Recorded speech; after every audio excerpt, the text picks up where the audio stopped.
نائب وزیر اعظم اور وزیر خارجہ اسحاق ڈار کے تاریخی دورہ بنگلہ دیش کی، جس میں دونوں ممالک کے درمیان 6 اہم معاہدے طے پا گئے۔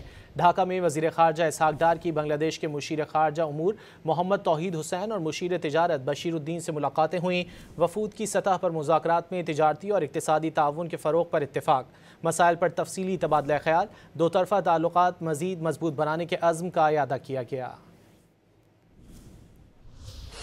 پاکستان اور بنگلہ دیش کے تعلقات میں نئے دور کا آغاز ہو گیا۔ نائب وزیر اعظم اور وزیر خارجہ اسحاق ڈار کے تاریخی دورہ بنگلہ دیش کے موقع پر ڈھاکہ میں دونوں ممالک کے درمیان اعلیٰ سطح ملاقاتوں کا سلسلہ جاری ہے۔ ڈھاکہ میں نائب وزیر اعظم اسحاق ڈار نے بنگلہ دیش کے مشیر خارجہ محمد توحید حسین سے تفصیلی ملاقات کی۔ ملاقات میں اعلیٰ سطح کے روابط اور تجارتی و اقتصادی تعاون سمیت دو طرفہ تعلقات کو مزید فروغ دینے کے عزم کا اعادہ کیا گیا۔ ملاقات میں سارک کی بحالی، مسئلہ فلسطین اور روہنگیا پناہ گزینوں کے مسئلے کے حل سمیت علاقائی اور بین الاقوامی امور پر بھی تبادلہ خیال کیا گیا۔ دونوں ممالک کے درمیان ویزا فری معاہدے سمیت 6 اہم معاہدے طے پا گئے۔ ڈھاکہ میں وزیر خارجہ اسحاق ڈار اور بنگلہ دیشی ایڈوائزر برائے خارجہ امور کی نگرانی میں معاہدوں پر دستخط کی تقریب ہوئی۔ دفتر خارجہ کے مطابق سفارتکاروں اور حکومتی پاسپورٹ رکھنے والے اہلکاروں کے لیے ویزے کی شرط ختم کر دی گئی۔ دونوں ممالک کی فورن سروس اکیڈمیوں کے درمیان مفاہمتی یادداشت پر بھی دستخط ہوئے۔ انسٹی ٹیوٹ آف اسٹریٹجک اسٹڈیز اسلام آباد اور بنگلہ دیش انسٹی ٹیوٹ of international and strategic studies کے درمیان مفاہمتی یادداشت پر دستخط کیے گئے۔ پاکستان اور بنگلہ دیش کے درمیان ٹریڈ جوائنٹ ورکنگ گروپ اور ثقافتی تبادلے کے